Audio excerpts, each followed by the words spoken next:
வணக்கம், welcome back to my channel Vanaswam recipes. நம்ம இன்றைக்கி இந்த வீடியோவில் எப்படி நம்ம ஒரு 10 மினிட்ஸில் சூப்பரான எக் பிரியாணி பண்ணலான்னு பார்க்கலாம். நம்ம இந்த எக் பிரியாணியை ஒரு டிஃப்ரெண்ட் ஸ்டைலில் பண்ண போகிறோம். நம்ம கடையில் வாங்குகிற பிரியாணி மாதிரியே வர்றதுக்கு நான் சில டிப்ஸ் அண்ட் ட்ரிக்ஸை உங்களுக்கு சொல்கிறேன். இதை நீங்கள் ஃபாலோ பண்ணிங்கன்னா கண்டிப்பாக உங்களுக்கும் கடையில் வாங்குகிற மாதிரியே வரும். நம்ம வீடியோக்குள்ளே போகலாம். அதுக்கு முன்னாடி நீங்கள் இன்னும் எங்கள் சேனலை சப்ஸ்கிரைப் பண்ணாமல் இருந்தீங்கன்னா சப்ஸ்கிரைப் பண்ணிக்கோங்க. கூடவே அந்த பெல் ஐக்கானையும் கிளிக் பண்ணிக்கோங்க. அப்போ தான் நான் போடுற வீடியோஸ் உங்களுக்கு நோட்டிஃபிகேஷனாக வரும். நீங்களும் எங்கள் வீடியோஸை மிஸ் பண்ணாமல் பார்க்கலாம். சரி, வாங்க வீடியோக்குள்ளே போகலாம். நம்ம எக் பிரியாணிக்கு நான் ஒரு பவுல் ஆஃப் ஜீரக சம்பா ரைஸ் எடுத்திருக்கேன். இல்லை அப்படின்னா நீங்கள் பாஸ்மதி ரைஸில் கூட பண்ணலாம். இதை அதுவும் ரொம்ப டேஸ்ட்டாக தான் இருக்கும். இதை நம்ம ஒரு பவுலுக்கு ட்ரான்ஸ்ஃபர் பண்ணிக்கலாம். இதை தண்ணி ஊற்றி நல்லா வாஷ் பண்ணி எடுத்துக்கோங்க. அதுக்கடுத்து நம்ம ஊற வைக்கணும் ரைஸை. ஒரு 15 to 20 மினிட்ஸ் நம்ம ஊறினா போதும். நம்ம ரைஸு கண்டிப்பாக வாஷ் பண்ணிவிட்டு ஊற வைங்க. இப்போது நம்மளோட ரைஸ் 20 மினிட்ஸ் ஆஃப்டர் நல்லா ஊறிடுச்சு.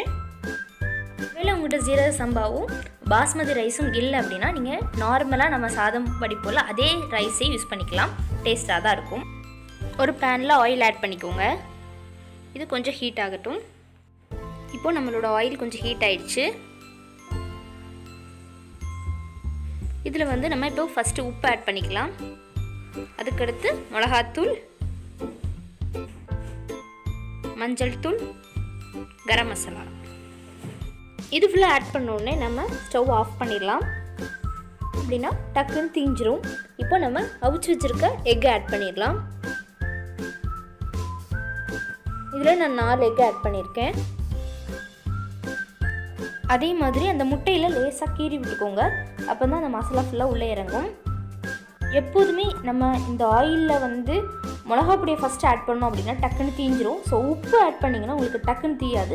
ஸோ உப்பு ஆட் பண்ணிவிட்டு அதுக்கடுத்து நம்ம தேவையானதை ஆட் பண்ணிக்கலாம். அதனால தான் நான் ஃபஸ்ட்டு உப்பு ஆட் பண்ணேன். நம்ம பிரியாணிக்கு எந்த கலர் பவுடரும் ஆட் பண்ணல. ஏன் அப்படின்னா இந்த மசாலாவே நமக்கு ஒரு சூப்பரான கலர் கொடுக்கும் நம்ம பிரியாணிக்கு. இது நம்ம ரொம்ப நேரம்லாம் பண்ண வேண்டாம். சும்மா அந்த மசாலா கொஞ்சம் இறங்கினோடனே போதும். இப்போது இந்த முட்டையை தனியாக எடுத்து வச்சுக்கோங்க. இப்போது நம்ம ஒரு குக்கரில் ஆயில் ஆட் பண்ணிக்கோங்க. உங்களுக்கு வேணும்னா நீங்கள் நெய் கூட ஆட் பண்ணிக்கோங்க. இப்போது இந்த எண்ணெய் ஹீட் ஆனோடனே அதில் 3 பட்டை ஆட் பண்ணிக்கோங்க. இது எப்போதுமே நீங்கள் சுருள் பட்டை யூஸ் பண்ணுங்கள். அதுதான் நேச்சுரல். நம்ம பிரியாணிக்கெலாம் யூஸ் பண்ணுவோம்ல அந்த ஸ்டார் பூ, அதையும் ஆட் பண்ணிக்கோங்க. அதில் நான் 2 ஆட் பண்ணியிருக்கேன். 2 ஏலக்காய் ஆட் பண்ணிக்கோங்க. நம்ம பிரியாணிக்கு போடுற கடல் பாசி இருக்கும், அதையும் ஆட் பண்ணிக்கோங்க.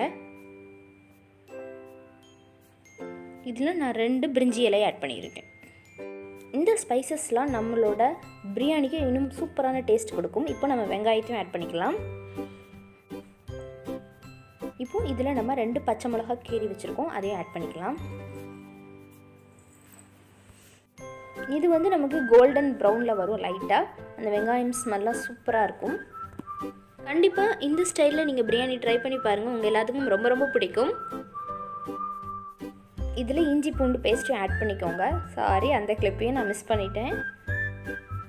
இப்போது நம்ம சின்ன சின்னதாக கட் பண்ணி வச்சுருக்க கொத்தமல்லியும் புதினாவையும் இதில் ஆட் பண்ணிக்கலாம்.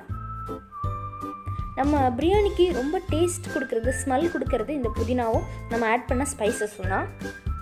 இப்போது இந்த இலையோட லைட்டாக பச்சை வாசம் போகிற அளவுக்கு லைட்டாக வதக்கிக்கோங்க. அந்த எண்ணெயிலே வதங்குறதுனால இது இன்னும் டேஸ்ட்டாக இருக்கும் நம்ம பிரியாணிக்கு. இப்போது இதில் நம்ம 1 டேபிள் ஸ்பூன் மிளகாத்தூள் ஆட் பண்ணிக்கலாம். மல்லித்தூள், கொஞ்சோண்டு மஞ்சள் தூள் ஆட் பண்ணிக்கலாம். இது உங்கள் காரத்துக்கு தகுந்த அளவில் ஆட் பண்ணிக்கோங்க.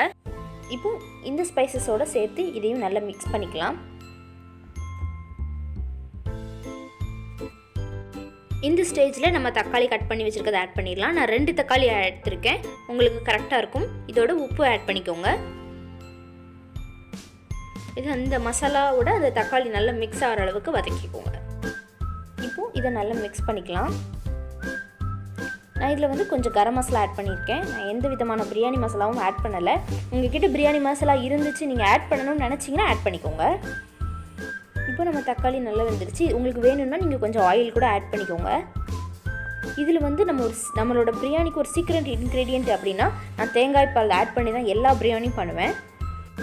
இதுக்கு வந்து நான் அரை முறி தேங்காயை பால் எடுத்து வச்சுருக்கேன். நீங்கள் திக்கான பால் எடுக்கணும் அப்படின்னா அரை முறி தேங்காயில் கரெக்டாக 1 டம்ளர் பால் எடுத்துக்கலாம். நம்ம கரெக்டாக அளவு சொல்லணும் அப்படின்னா 1 கப் ரைஸ்க்கு நான் 1 கப் தேங்காய் பாலும் 3/4 கப் தண்ணியும் ஆட் பண்ணுறேன். 1 கப் தண்ணி ஆட் பண்ணிடாதீங்க, அப்போ சாதம் குழஞ்சிரும். இந்த ரேஷியோவை நீங்கள் ஃபாலோ பண்ணிங்கன்னா உங்களுக்கு பர்ஃபெக்டாக வரும். இப்போது இது நல்லா கொதிச்சிருச்சு. இதில் நம்ம அரிசி ஆட் பண்ணிடலாம். நீங்கள் ஜீரக சம்பா வச்சு செஞ்சு பாருங்களேன், டேஸ்ட் அட்டகாசமாக இருக்கும். இதை வந்து மூடி போட்டு ஒரு விசில் போட்டுக்கோங்க. கரெக்டாக சொன்னால் 5 நிமிஷம் இது வெந்தால் போதும். ஃபஸ்ட்டே ரொம்ப வேக விட்டுறாதீங்க.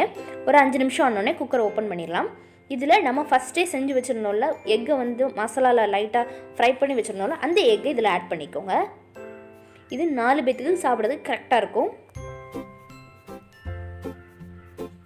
இந்த எக்கை ஆட் பண்ணும்போது நம்மளோட சாதம் அரைவாசி வெந்திருக்கணும். அவ்வளோதான். இதில் வந்து நம்ம கொத்தமல்லி புதினாவும் ஆட் பண்ணிக்கலாம். மோஸ்ட்லி நிறைய பேர் புதினா கொத்தமல்லி பிரியாணியில் ஆட் பண்ண மாட்டேங்க. ஆட் பண்ணி செஞ்சு பாருங்கள், இன்னும் டேஸ்ட் நல்லாயிருக்கும். மோஸ்ட்லி எல்லோரும் பிரியாணிக்கு தயிர் தான் ஊற்றுவாங்க. நான் வந்து தேங்காய் பால் வச்சு எப்படி பண்ணுறதுன்னு இன்னைக்கு இந்த வீடியோவில் உங்களுக்கு சொல்லியிருக்கேன். இது வந்து ரொம்ப டேஸ்ட்டாக இருக்கும். தேங்காய் பால் வச்சு நம்ம எல்லா பிரியாணியும் பண்ணவே இல்லை. இப்போ வந்து நம்ம குக்கரை மூடிடலாம். வந்து லேசாக ஆவி வந்த பிறகு நம்ம விசில் போட்டுக்கலாம். இது ஒரு 5 மினிட்ஸ் இருந்தால் போதும். நம்மளோட பிரியாணி சூப்பராக ரெடி ஆகிடும். அவ்வளோதான், நம்ம பிரியாணி ரெடி ஆகிடுச்சு. நம்மளோட எக் பிரியாணி ரெடி ஆகிடுச்சு. இதை நம்ம பிளேட்டுக்கு ட்ரான்ஸ்ஃபர் பண்ணிடலாம். சுட சுட சாப்பிட்டா பிரியாணி ரொம்ப நல்லாயிருக்கு. இதோட ஸ்மெல் வந்து ரொம்ப ரொம்ப சூப்பராக இருக்கும். 10 வீடுக்கு மணக்கும் நீங்கள் பிரியாணி பண்ணிங்கன்னா. இப்போ இதில் நம்ம எக்கையும் வச்சிடலாம். தொட்டுக்க தயிர் பச்சடி ரொம்ப நல்லாயிருக்கும் காம்பினேஷன். நீங்கள் கண்டிப்பாக உங்கள் வீட்டில் இந்த எக் பிரியாணியை ட்ரை பண்ணி பார்த்துட்டு எப்படி இருந்துச்சுன்னு எங்களுக்கு கமெண்ட் பண்ணுங்கள். இந்த ரெசிபி உங்களுக்கு கண்டிப்பாக ரொம்ப பிடிக்கும் அப்படின்னு நினைக்கிறேன். பிடிச்சிருந்தா லைக் பண்ணுங்கள், ஷேர் பண்ணுங்கள். மறக்காமல் எங்கள் சேனலை சப்ஸ்கிரைப் பண்ணுங்கள். நன்றி, வணக்கம்.